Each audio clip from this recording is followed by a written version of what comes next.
제2포인트 상업 사용인에 대해서 설명해 보겠습니다. 원래 제2포인트는 상인이 돼야 되는 건데 상인이 23년도에 출제가 됐기 때문에 24년도에는 거의 나올 확률이 없죠. 따라서 2포인트를 상업 사용인부터 설명해 보겠습니다. 자, 상업 사용인에 관한 내용들은 10조부터 17조까지인데 우선 10조부터 14조 지배인을 설명해 보죠. 제10조입니다. 지배인의 선임. 상인은 지배인을 선임하여 본점 또는 지점에서 영업을 하게 할 수 있다. 이렇게 돼 있죠. 그래서 지배인을 선임하는 경우는 상인이 이제 의사표시에 의해서 대리권 수요 행위를 하는 거죠. 그래서 우리가 의사표시에서 지배인이 되는 것이고 등기에 의해서 지배인이 선임되는 게 아닙니다. 그래서 상인이 의사표시에 의해서 대리권 수요 행위인 의사표시에 의해서 지배인을 선임하고 등기 전이라도 지배인이 제3자와 거래를 하는 어떤 경우에 있어서는 그죠? 지배인이 그 거래 행위에 대해서 책임을 지는 게 아니고 본인이 책임진다 이런 얘기죠. 그래서 그 1번의 설명이 그 얘기입니다. 지배인으로 선임된 자는 본인의 대리권의 수요 행위, 의사표시를 통해서 대리권이 부여된다. 따라서 지배인으로 선임된 자가 선임 등기 전에 제3자와 거래를 한 경우 본인이 책임지게 되는 것이죠. 그래서 본인은 지배인의 선임 의사에 의해서 대리권이 발생하고 등기에 의해서 발생되는 것이 아니다라고 하는 걸 우리가 기억하면 되겠습니다. 선임 등기라고 하는 거는 등기하지 아니하면 선의지점자에게 대항할 수 없을 뿐인 거죠. 37조 1항에서 이제 설명하고 있는 것이고요. 그래서 1번 이제 기억을 하고 넘어가고요. 두 번째 이제 본점 또는 지점. 이게 본점과 지점에서 이렇게 설명하지 않고요. 본점 또는 지점에서 영업을 하게 할 수 있다라고 설명하고 있죠. 그래서 본점의 지배인은 본점에서 권한이 주어지고 지점의 지배인은 지점에서만 권한이 주어집니다. 따라서 그 본점과 지배인의 권한을 행사할 수 있으려고 한다면 총지배인을 둬야 되는 거죠. 자, 그래서 10조를 이제 우리가 이해하고 넘어가고요. 다음에 11조입니다.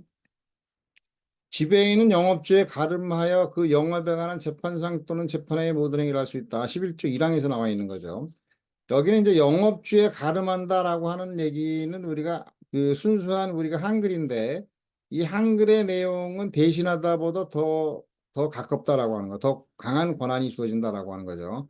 거의 지배인은 영업주와 같이 거의 동일하게 그 영업에 관한 재판상 또는 재판의 모든 행위를 할 수 있다라고 하는 거죠.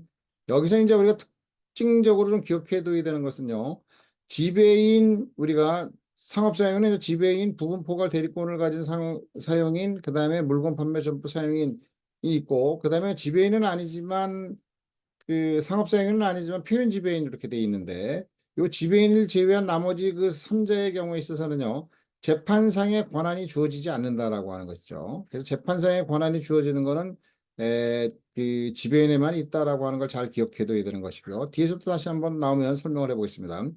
지배인은 지배인이 아닌 점원 기타 사용인을 선임 해임할 수 있다라고 하는 거죠.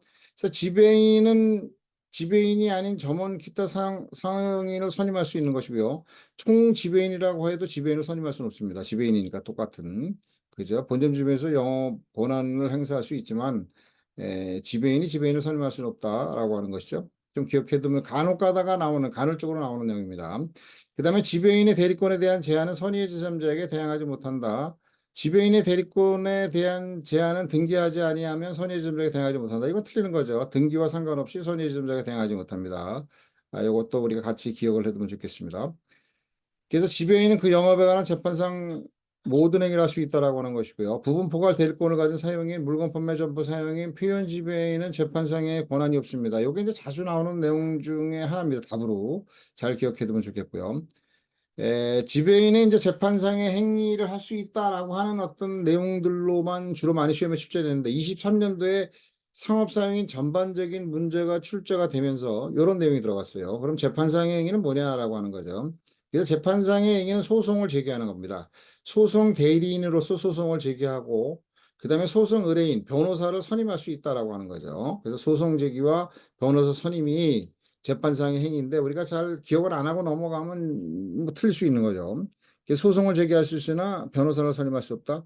변호사를 선임할 수 있지만 소송을 제기할 수는 없다. 그럼 틀리는 거죠. 둘 다 할 수 있다. 이게 재판상의 행위다라고 하는 것이고요. 그다음에 이제 소송 당사자는 본인이 됩니다. 지배인은 우리가 소송을 제기하고 소송 대리인일 뿐이지 소송 당사자가 되지 않는다라고 하는 거죠. 그러니까 본인과 상대방만이 소송 당사자다. 뭐 그렇게까지 어렵게 그 내용들은 없지만 이렇게 우리가 재판상의 권한 이렇게 한 번쯤 나왔으니까 넘어가는 거죠. 소송 제기하는 것과 소송원의 선임 변호사를 선임하는 것까지가 재판상의 행위다라고 하는 것을 우리가 좀 기억을 해두면 좋겠고요. 다음에 이제 12조죠. 12번이 아니고요. 12조 공동지배인입니다. 상인은 수인의 지배인을 선임할 수 있고 수인의 지배인을 두면 각자가 지배권을 행사하지만 각자 각각이 공동 지배인을 두는 경우 있습니다. 수인의 지배인 중 공동 지배인을 두면은 지배권의 행사에 대해서는 공동으로 2인이면 2인이 같이 해야 된다라고 하는 것이죠. 이걸 이제 능동들이 해당되는 부분들이고요.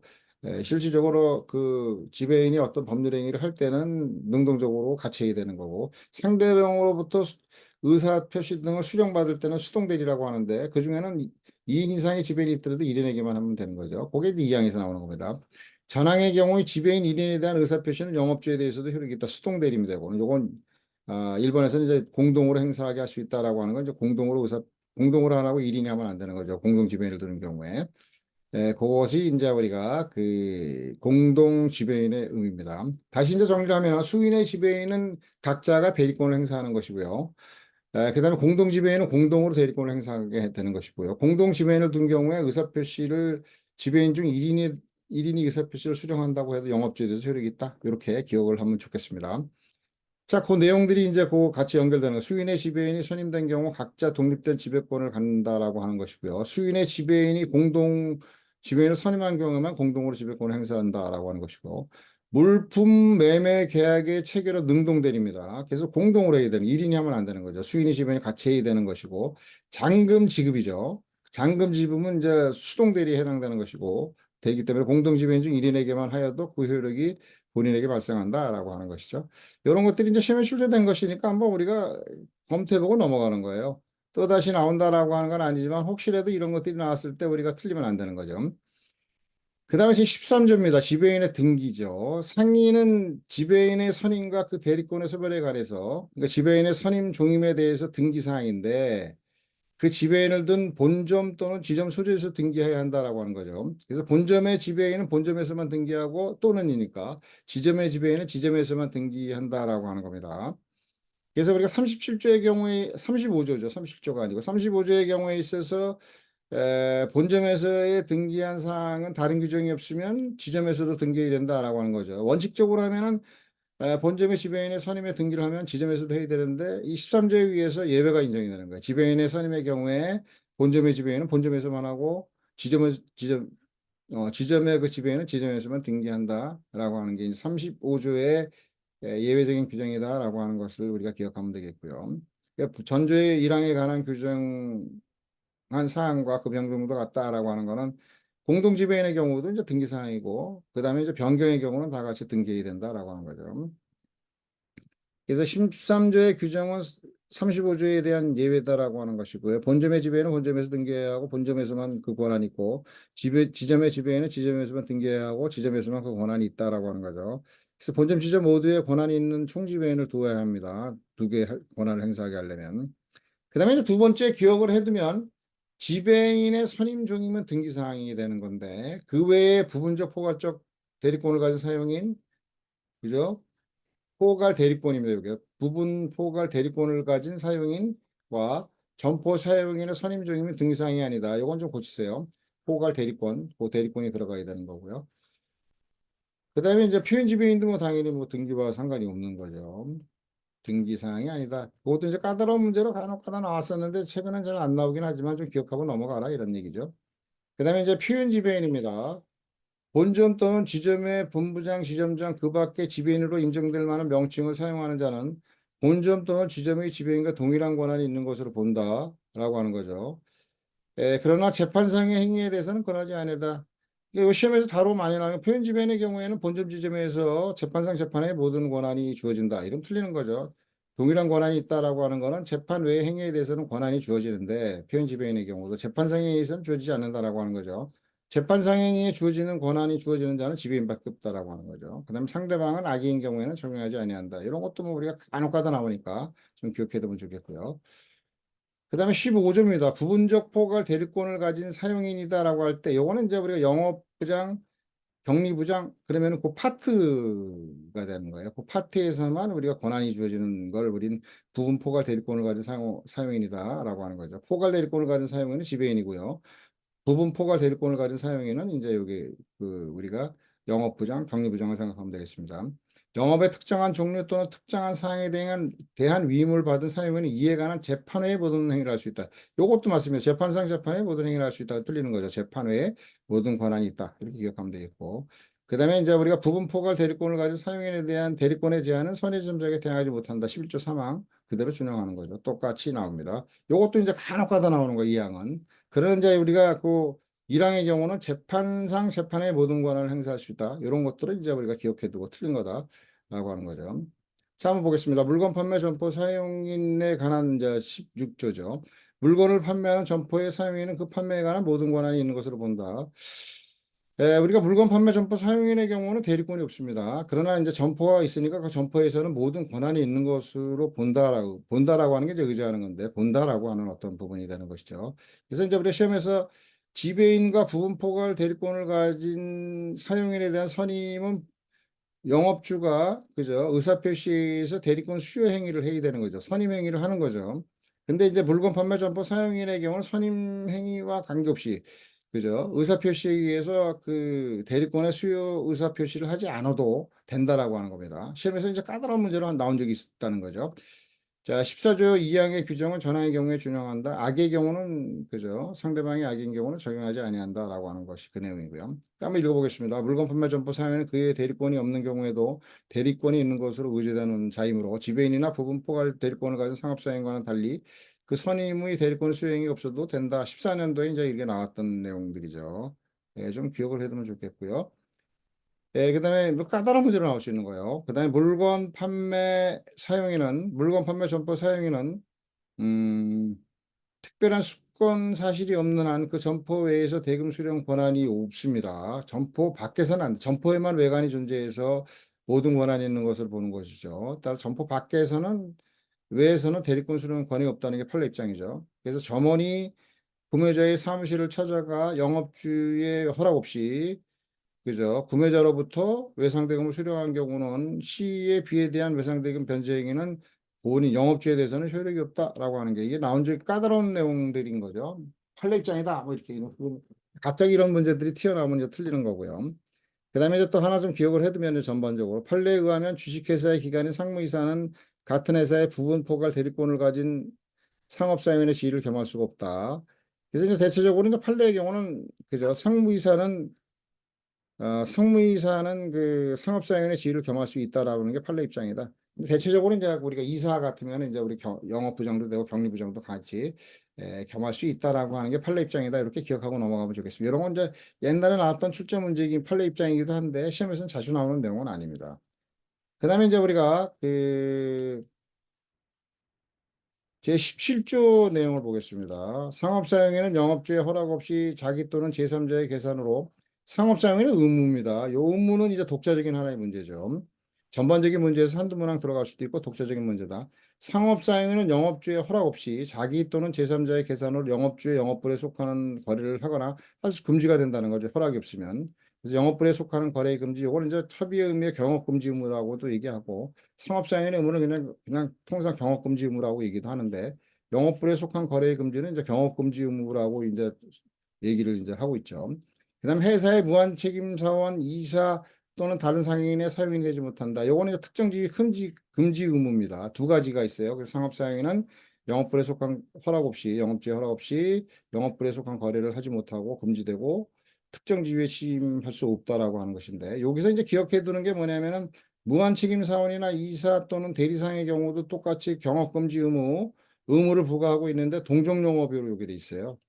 그래서 동종영업에 한해서 안 되는데 상업사용에는 동종, 이종 가릴 것 없이 회사의 무한책임 사원, 여기 동종영업의 하나요 이러면 틀리는 거죠. 동종, 이종 가릴 것 없이 회사의 무한책임 사원, 이사 또는 다른 상인의 사용인이 되지 못한다라고 하는 게 이제 1항에 대한 내용이고요. 상업사용인이 전항의 규정에 위반하여 거래를 한 경우에 이건 영업거래 금지, 협의의 의무의 경업금지 의무가 되는 건데 경업금지 의무에 위반됐을 때 이제 개입권을 행사하는 거죠. 거래를 한 경우에 그 거래가 자기의 계산으로 할 때는 영업주는 이를 영업주의 계산으로 한 것으로 볼 수 있고 제3자의 계산으로 한 것인 때는 영업주는 사용인에 대해서 이로 인한 이득의 양도를 청구할 수 있다라고 하는 거죠. 제3자의 계산으로 해서 상업사용인 얻은 이득에 대한 양도를 청구할 수 있는 거죠. 제3자 계산으로 해서 제3자가 얻은 이익이나 제3자가 취득한 물건에 대해서는 청구할 수 없다라고 하는 거죠. 제3자하고는 상관이 없고요. 그다음에 이제 그 상대방이 그 선의 악의와 상관없이 그죠? 상대방의 선의와 악의와 상관없이 이제 우리가 그 제3자의 계산으로 거래를 한 경우는 그죠? 당연히 그 거래는 유효하다. 선의의 경우 제3자 거래 상대방이 선의 경우만 유효하다가 아니고 선의 악의와 상관없이 제3자와 이루어진 거래는 유효하다. 이런 것들도 조금 기억을 해둬야 되는 것이고요. 그다음에 전항의 규정은 영업주로부터 사유인에 대한 계약의 해지 또는 손해배상 청구에 영향을 미치지 아니한다. 요 경우가 이제 되는 거죠. 특정 지위 취임금지에 위반해서 이루어졌을 때는 개입권, 이항에 의한 개입권을 행사하지 못하고 사망에 대한 어떤 권리만 행사할 수 있다. 이게 계약의 해지를 하거나 또는 손해배상 청구를 할 수 있다라고 하는 거죠. 그래서 개입권을 행사했다라고 하더라도 계약의 해지를 할 수도 있고 손해배상 청구를 할 수 있다. 여기에 대해서 영향을 미치지 않는다라고 하는 게 이제 사망이고요. 제2항에 규정한 권리는 영업주가 그 거래를 한 날로부터 2주간을 경과하거나 그 거래가 있은 날로부터 1년을 경과하면 소멸한다. 잘 기억해둬야 되죠. 영업주가 거래를 한 날로부터 2주간을 경과하거나 거래가 있은 날로부터 1년을 경과하면 소멸한다. 이렇게 이제 우리가 기억을 해두고요. 그다음에 이제 거기 이제 부가적으로 좀 설명한 걸 좀 보겠습니다. 상업사회는 경업금지 위반한 경우 위반하여 거래를 한 경우 거래가 제3자에 개설한 것인 때에도 영업주는 그 제3자에 대해서 거래로 취득한 이득 양도를 청구할 수 없다. 20년대에 한 번 나온 게 있다는 거죠. 상업사회는 경업거래를 통하여 제3자가 취득된 물건을 청구할 수 없고 영업주의 청구가 있는 경우에도 인도하지 않는다. 그렇죠. 물건도 인도하지 않는다는 거죠. 제3자가 그 거래로 얻은 이득 양도를 청구할 수도 없다라고 하는 거죠. 단지 제3자의 계산으로 한 거래로 인하여 상업사연이 발생한 이득 양도를 청구할 수 있을 뿐이다. 잘 이제 기억을 해두면 좋겠고요.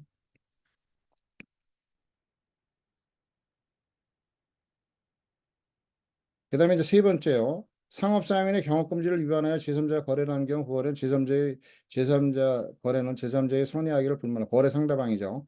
불문하고 유효하다. 이런 것도 이제 간혹 까다로운 내용으로 나온 적이 있다. 뭐 시험에서는 자주 이런 건 아니고 조문 중심으로 공부하면 되겠습니다. 그러나 좀 기억하고 넘어가면 우리가 어려운 문제 우리가 거의 100점에 가까운 틀리지 않고 말일 수도 있겠다라고 하는 거죠. 상업사연의 경업금지 의무, 상업사연의 의무가 좀 나올 수도 있는데 이런 것들이 하나 탁 들어가면 틀리면 안 되는 거죠. 상업사연의 경업금지 의무는 영업주가 상업사회사의 신뢰관계를 유지하고 영업주 이익을 보호하기 위해서 상법상 특별히 인정하는 의무다. 이런 게 이제 취지인데 뭐 이런 것들도 이제 나온 적이 있으니까 한번 봐라 이런 얘기죠. 그다음에 이제 그 외에 이제 부가 이론도 조금 보고요 문제를 풀어보겠습니다. 지배인으로 선임된 자는 그 선임 등기를 함으로써 상법상의 지배인으로의 권한을 갖는 것은 아니다. 그죠? 본인의 그죠 영업주의 그 뭡니까 의사표시에 의해서 그죠 그 지배인의 권한을 갖는 거죠. 잘 기억해둬야 되는 까다로운 문제로는 나오는 거죠. 선임 의사를 한 지배인 본인이 영업주가 지배인의 선임 의사를 하는 경우에 등기를 하기 전이라도 거래한 경우 본인이 책임진다 이런 얘기죠. 그러니까 영업과 관련된 자금의 차입이나 대여 또는 어음수표의 발행은 지배인의 권한의 범위에 속한다라고 하는 것이고요. 그다음에 이런 건뭐 우리가 필요 없고 이런 정도만 이제 기르는 것도 나온 적이 있다라고 하는 기억하면 되겠고 지배인에 관한 상법의 규정은 소사인에게 적용되지 않는다. 21년도에 나온 적이 있는데 요거는 이제 상법 구조에 나와 있는 거죠. 상인에 관한 내용인데 지배인 상호 상업정보와 상업등기에 관한 규정은 소상인에게 적용하지 아니한다. 상법 구조에 나와 있는 거잖아요. 그래서 지배인에 관한 상법 규정은 소상인에게 적용하지 않는다. 이렇게 되면 되겠고요. 판례에 의하면 표현지변의 행위가 영업주의 영업에 관한 것인가 여부는 표현지변의 행위 당시의 주관적인 의사표시에 따라서 판단한다. 그럼 틀리는 거죠. 판단하지 않는다는 거. 이거 똑같다 이런 거예요. 지배인과 같이. 지배인의 행위가 영업주의 영업에 관한 것인가 여부는 지배인의 행위 당시의 주관적인 의사와 관계없이 그 행위가 객관적인 성질에 따라 추상적으로 판단해야 할 것인 바 이러한 법리는 표현지배인의 경우로 동일하다. 판례 입장이죠. 자 기억하면 되겠고요. 그 다음에 판례에 의하면 지배인의 대리권에 제한에 대항할 수 있는 제3자는 그 지배인으로부터 직접 어음을 취득한 자뿐만 아니라 다시 이제 배세에서 취득한 피배서인 제3자죠. 양도받은 자도 포함된다. 이런 것들도 판례 입장이다. 그렇게 나온 적이 있다라고 하는 것이고 한번 그렇게 이제 이해를 하고요 들어가 보면 좋겠습니다. 이런 어떤 문제들을 다 이해는 할 필요는 없고 조문 중심으로 우리가 그 잘 기억을 해두면 우리가 문제는 거의 맞는 부분들이죠. 이 정도 우리가 공부를 하고 들어가면 어떤 문제가 나오더라도요, 우리가 거의 상업사용인에 관한 문제는 풀 수가 있겠다. 그다음에 상업사용인이 2023년도에 출제가 되긴 했지만 우리가 상업사용인은 거의 매년 나오다시피 하는 것이고요. 상업사용인 전반적인 문제가 안 나오더라도 지배인 이렇게 나올 수가 있고 아니면 경업금지 의무 이렇게 나올 수가 있으니까 좀 잘 좀 기억하고 넘어가면 좋겠습니다. 자, 문제를 풀어보겠습니다. 2회분이죠. 지배인에 관한 설명으로 틀리는 것은 지배인은 영업주에 가름하여 그 영업에 관한 재판상 또는 재판의 모든 행위를 할 수 있다. 11조 1항에서 나와 있는 거죠. 맞죠? 재판상 행위 이거 잘 기억해도. 지배인은 지배인이 아닌 점원기 또 사용인의 선임에 임할 수 없다. 틀리는 거죠. 지배인은 지배인만 선임할 수 없고 점원 기타 사용인을 선임해임할 수 있다라고 하는 것이고 총지배인도 지배인이기 때문에 지배인을 선임할 수는 없죠. 상인은 수인의 지배인에게 공동으로 대리권을 행사하게 할 수 있는 경우에 지배인 1인에 대한 의사표시는 영업주에 대해서 효력이 있다. 12조에서 공동지배인을 설명하고 있는 거죠. 능동대리는 공동으로 해야 되지만 수동대리의 경우 상대방으로부터 의사표시를 받는 경우에 있어서는 1인에게 2인 이상의 공동 지배인이 있다고 해도 1인에게만 해도 그것은 본인에게 효력이 있다. 영업주에 대해서 그 효력이 있다라고 하는 것이죠. 맞고. 우리가 12조에 나와 있는 것이고요. 상해는 지배인의 선임 중의 사항은 등기 사항인데 그 지배인을 둔 본점 또는 지점에서 등기해야 되는 것이죠. 13조에서 나와 있는 어떤 부분이 되는 것이죠. 그래서 우리가 본점과 지점 이게 아니고 또는이 되어 있으니까 본점은 본점에서만, 본점 지배인은 본점에서만, 지점 지배인은 지점에서만이라고 하는 것을 기억해 두고 35조에 대한 예외점. 본점에서 지배인을 선임하는 경우 그 본점 소재에 등기해야 하며, 그죠? 당연히 지점 소재로 등기해야 된다. 이건 틀렸죠. 본점 소재에서만 등기해. 4번이 답이네요. 4번이 아니고 그 5번이 답이네요. 네, 본점에서 지배인을 선임하는 경우 본점 소재에서 등기해야 하면 당연히 지점 소재로 등기해야 된다. 지점 소재로 등기하지 않는다. 1번 답은 5번이 답이고요. 다음 2번 문제를 풀어보겠습니다. 3회. 상업상인의 의무, 이것도 이제 나올 확률이 거의 많이 됐다고 하는 거죠. 조문 중심으로 잘 기억하고, 부가적인 설명한 거 잘 기억하면 그 이상으로 뭐 더 이상 나오지는 않을 겁니다. 상업상인은 영업주의 허락 없이 자기 또는 제3자의 계산을 영업주 영업불에 속한 거래를 하거나 여기 이제 회사할 때 동종영업으로 하는 그럼 틀리는 거죠. 회사, 동종, 이종 가릴 것 없이 회사의 무한 책임 사원 이사 또는 다른 상인의 사용이 되지 못한다. 17조 1항에 나와 있는 것이고, 상업사에는 영업주의 허락 없이 자기 계산으로 영업주의 영업부에 속한 거래를 한 경우 영업주는 이를 영업주의 계산으로 한 것으로 볼 수 있다. 제3자의 계산으로 한 경우는 영업주는 사용인에 대해서 이로 인한 이득의 양도를 청구할 수 있다. 라고 하는 거죠. 요거는 우리가 17조 2항에서 설명하고 있는 것이고요. 2, 3의 권리를 행사하는 경우 영업주로부터 사용인에 대한 계약 해지 또는 손해배상 청구를 영향을 미치지 않는다라고 하는 거죠. 17조 3항에 나와 있는 건데 청구하지 못한다 그랬으니까 4번이 답이네요. 2, 3의 권리는 영업주가 그 거래를 한 날로부터 2주간을 경과하거나 거래가 있은 날로부터 1년을 경과하면 소멸한다. 라고 하는 거죠. 영어는 이제 의무는 우리가 조문 중심으로 앞에서니까 한번 내본 부분들인데요. 조금 까다로운 문제는 뒤에서도 좀 나오기도 하겠지만 의무도 우리가 소홀히 하면 안 되겠다라고 하는 것이죠. 자, 그다음에 이제 그 세 번째 이제 우리가 사회 문제를 풀어보겠습니다. 상업상인에 관한 설명으로 틀리는 것은 전반적인 문제도 좀 봐야 되겠다라고 하는 거죠. 상인은 지배인을 선임하여 본점 또는 지점에서 영업을 하게 할 수 있다. 10조에서 나와 있는 것이고 지배인의 대리권에 대한 제한은 선의지점자에게 대항하지 못한다. 요거는 11조 3항에 나와 있는 것이고요. 본점 또는 지점의 본부장, 지점장 그 밖에 지배인으로 인정될 만한 명칭을 사용하는 자는 본점 또는 지점의 지배인과 동일한 권한이 있는 것으로 본다. 다만 재판상의 행위에 관해서는 그러하지 아니하다. 라고 하는 거죠.